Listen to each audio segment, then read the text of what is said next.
बिस्मिल्लाहिर्रहमानिर्रहीम रब्बिश्रह ली सदरी व यस्सिर ली अमरी वहलुल उक़दतम मिन लिसानी यफ़क़हू क़ौली।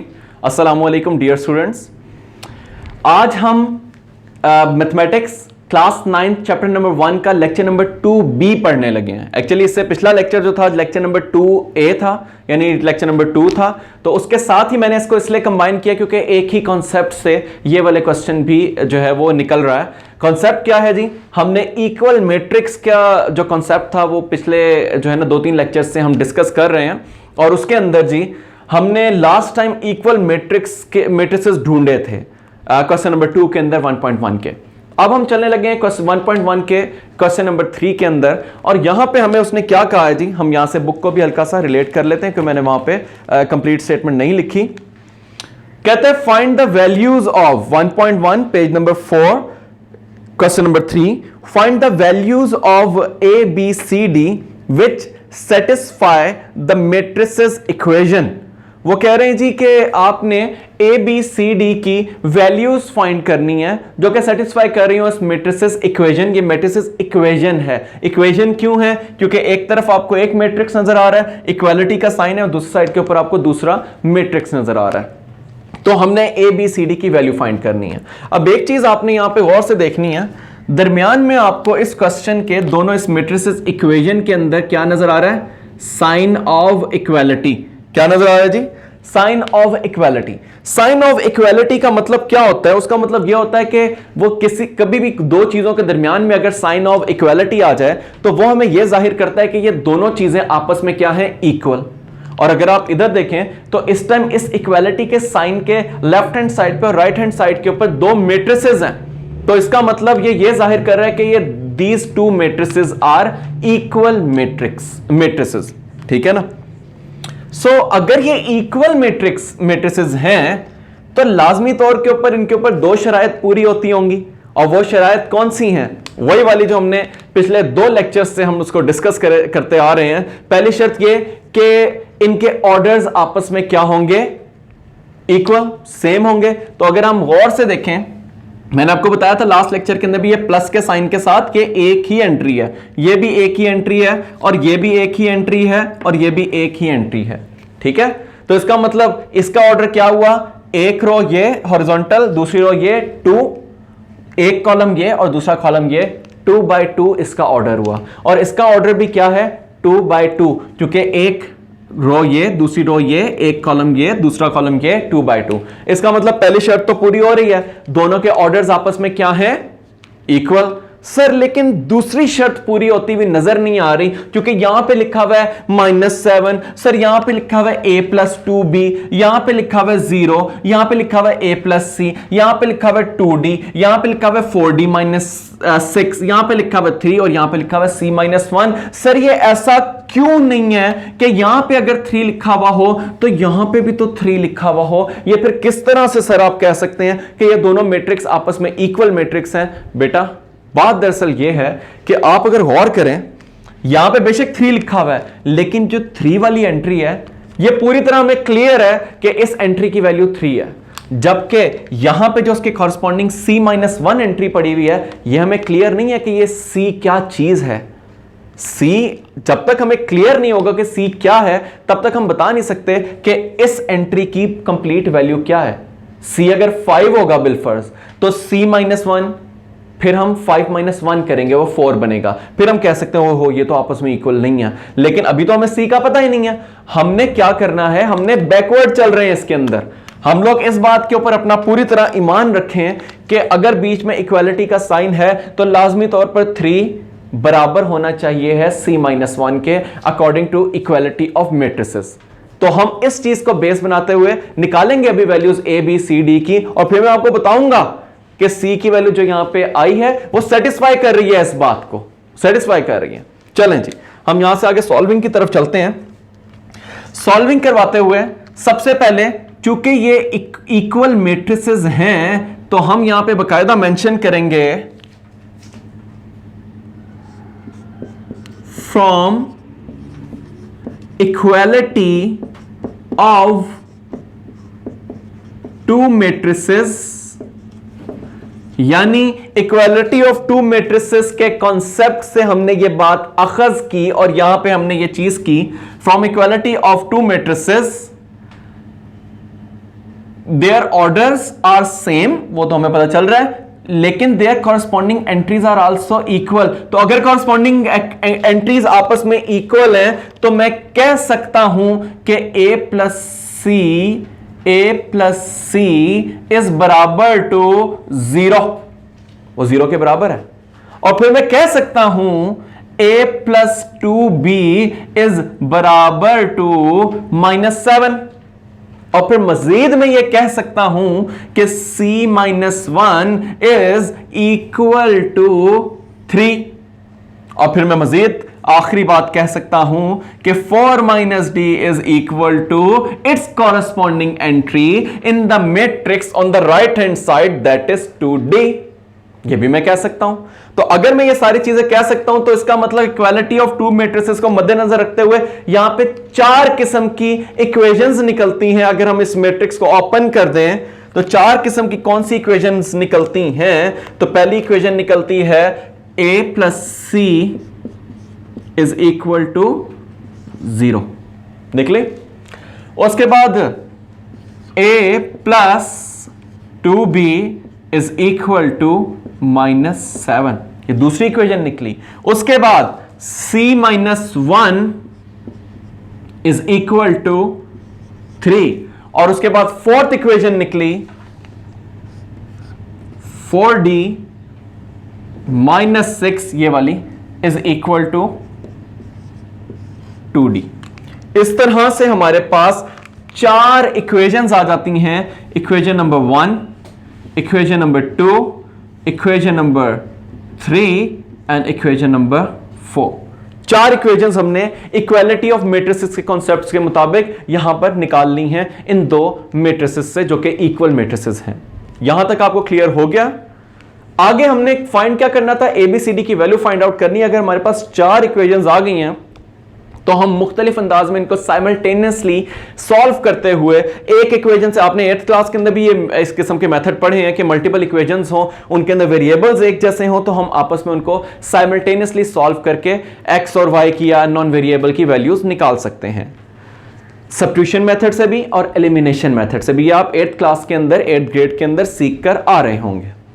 अच्छा, अब हम यहां से देखेंगे यहां पे a प्लस सी। अब सबसे पहले यहां पे एक ये डिसीजन करना होता है माइंड ने कि इन चारों में से हम सबसे पहले कौन सी इक्वेशन को चूज कर सकते हैं अननोन वेरिएबल की वैल्यूज निकालने के लिए। उसको जज करने के लिए आपने जहन में किस तरह से सोचना है। मैं हमेशा आपको जब मैथ्स करवा रहा हुआ करूंगा तो मैं आपको सोच का नजरिया बताया करूंगा कि इस क्वेश्चन को सॉल्व करते हुए आपने जहन में आपके क्या थिंकिंग प्रोसेस चल रहा होगा, और इस मेथड को कहते हैं थिंक आउट लाउड। आप थिंकिंग जो है वो अपने स्टूडेंट्स को बोलकर बताएं। उससे ये होता है कि आप फिर लकीर के फकीर नहीं रहते। आप फिर ये नहीं होते कि फला क्वेश्चन अगर आपने मैथ्स में करना है तो आप टीचर करवाएगा तो आप करोगे, आप खुद से ट्राई करके भी कर लेते हो क्योंकि आपका कॉन्सेप्ट बिल्ड हो गया होता है। अच्छा, अब हम चलते हैं। अब हमने इस चीज का फैसला किस तरह से करना है कि हमने इन चारों में से कौन सी इक्वेशन को पिक करना है। उसके लिए आप देखें यहां पे a plus C is equal to 0 है। क्या आपके पास a और c में से किसी एक की वैल्यू मौजूद है? नहीं, दोनों की वैल्यू मौजूद नहीं है। तो अगर दोनों की वैल्यू मौजूद नहीं है तो इसका मतलब यहां पे आप इन दोनों में से किसी एक की वैल्यू भी नहीं निकाल सकते, क्योंकि अगर a या c में से किसी एक की वैल्यू आपके पास, सपोज करें c की वैल्यू मौजूद हो, तो आप c की वैल्यू यहां पे पुट करेंगे, c को उठाकर उधर ले जाएंगे तो a की वैल्यू निकल आएगी। ठीक है, तो आपके पास इसका मतलब हम इक्वेशन नंबर 1 को अभी पिक नहीं कर सकते। उसके बाद आ जाए इक्वेशन नंबर 2, a और b, क्या इनमें से किसी एक की भी वैल्यू आपके पास है? सेम वही केस, आपके पास इन दोनों की ही वैल्यू नहीं है नॉन वेरिएबल्स की, तो आप किसी भी वैल्यू को यहां से नहीं निकाल सकते। अब आगे आ जाए इक्वेशन नंबर 3 के अंदर, यहां पे है c-1 इज इक्वल टू 3। अब यहां पे वेरिएबल ही इक्वेशन में एक है तो आप इजीली वैल्यू निकाल सकते हैं उस वेरिएबल की। यहां से आप -1 को उधर उठाकर ले जाएंगे, वो +1 हो जाएगा और c की वैल्यू निकल आएगी। और उसके बाद अगली इक्वेशन पे चलते हैं, 4d - 6 is equal to 2d।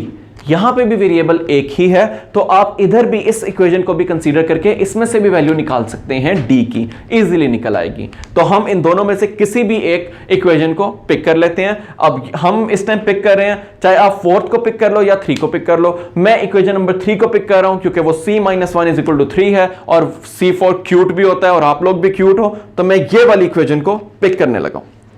ले जी, मैं इस वाली इक्वेशन को पिक करता हूं, यहां पे लिखेंगे आप, और याद रहे जो मैं लिखता हूं ये आपने बोर्ड एग्जामिनर के को भी ये लिखकर देना है, क्योंकि वही वाली बात जो मैंने आपको लेक्चर नंबर 1 में बताई थी कि आपने लवाजमात बहुत सही तरह पूरे करने हैं। बच्चे कहते हैं सर हमारा आंसर बिल्कुल ठीक था, मार्क्स फिर भी पूरे नहीं दिए एग्जामिनर ने इसलिए मार्क्स पूरे नहीं दिए क्योंकि आप इस किस्म की चीजें, ये इक्वालिटी, ये इक्वेशंस के नंबर्स, ये चीजें मेंशन नहीं कर रहे होते, और जब आप मेंशन नहीं करते तो वो फिर आपके मार्क्स काटता है। खैर, consider equation number 3। Equation number 3, equation number 3 क्या है जी आपकी? c-1 = 3, c-1 = 3, ये आपकी इक्वेशन नंबर 3 है। इसके अंदर -1 इक्वालिटी के जब उस साइड पर जाएगा तो कोई भी चीज इक्वालिटी के राइट हैंड साइड से लेफ्ट हैंड साइड और लेफ्ट हैंड साइड से राइट हैंड साइड के ऊपर जब एडिशन सब्ट्रैक्शन का प्रोसेस होते हुए मूव करती है तो उसका साइन चेंज हो जाता है। तो ये हो जाएगा c = 3 + 1 और अगले स्टेप के अंदर c = 4। You got the value of c here.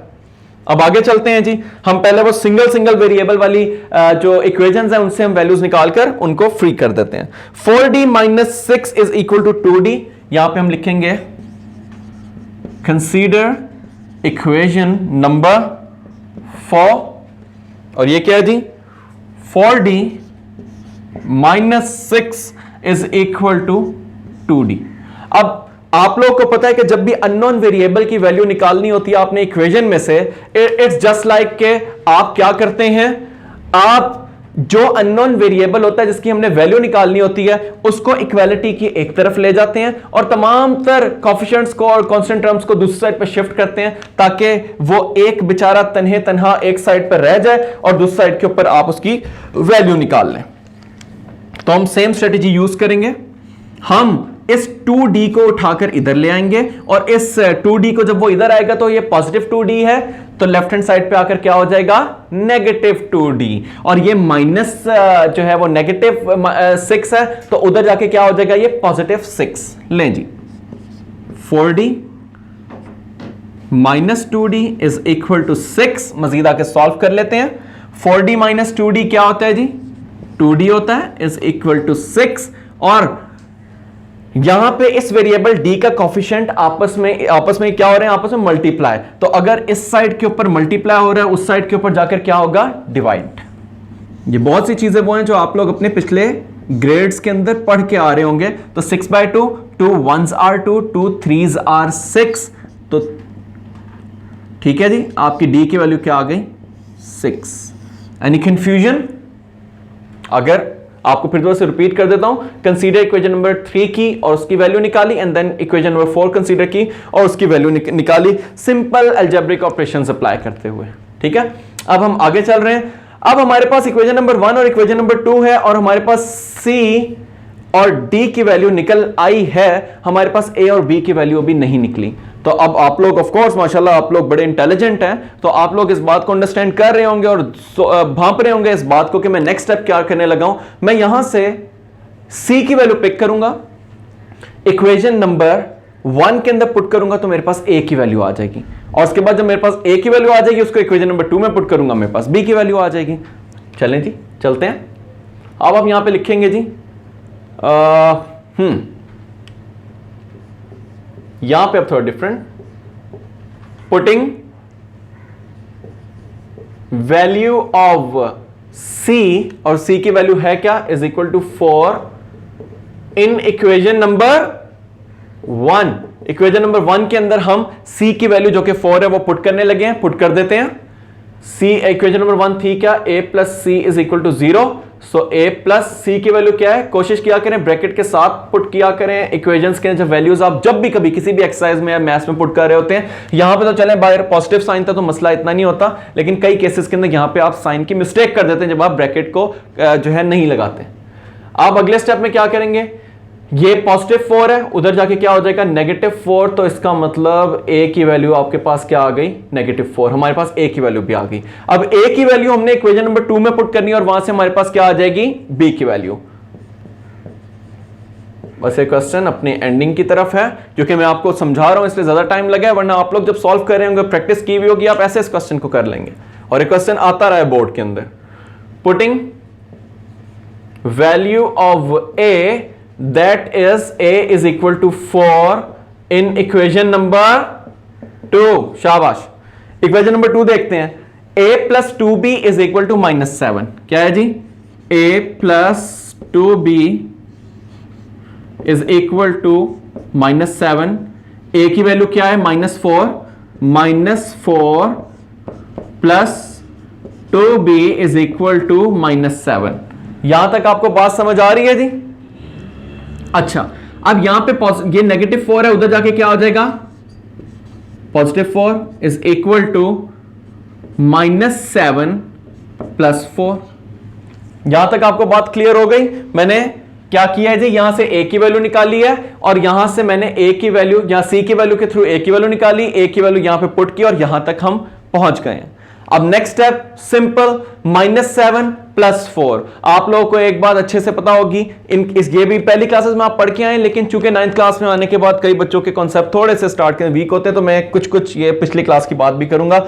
-7 + 4 के अंदर ये क्या है जी, माइनस प्लस माइनस करेंगे हम माइनस, लेकिन साइन ऑफ कोर्स बड़ी वैल्यू का आएगा। यानी ये चीजें आपको पहले आती होंगी, लेकिन फिर भी मैं आपको एक्सप्लेन कर रहा हूं। तो यहां पे क्या आएगा जी, -7 + 4 -3। 2b मैं इस साइड पे आ जाता हूं ताकि आपको क्लियर नजर आता रहे। 2b is equal to -3। और अब चूंकि यहां पे क्या है जी, 2 उधर जाके क्या हो जाएगा, मल्टीप्लाई हो रहा है ना 2b के साथ, तो उधर जाके क्या हो जाएगा डिवाइड, तो b इज इक्वल टू -3/2। ले जी, इस तरह आपके पास a b c d सारी वैल्यूज आ गई हैं। लास्ट में आप लोग यहां पर बेशक नीचे या साइड के ऊपर आप शो कर दें, hence we got the values of a b c d और a b c d की आप वैल्यूज को वहां पर शो कर दें, अदरवाइज इस तरह भी it's totally perfect. Next time हम बात करेंगे मजीद मैट्रिसेस के कॉन्सेप्ट्स के ऊपर, मजीद डेफिनेशंस के ऊपर, और 2.2 से रिलेट करेंगे उन सारी डेफिनेशंस को अपने अगले लेक्चर्स के अंदर। तब तक आप इसकी प्रैक्टिस करें और ये डेफिनेशंस अच्छी तरीके से आपने याद कर लेनी है। अल्लाह हाफिज।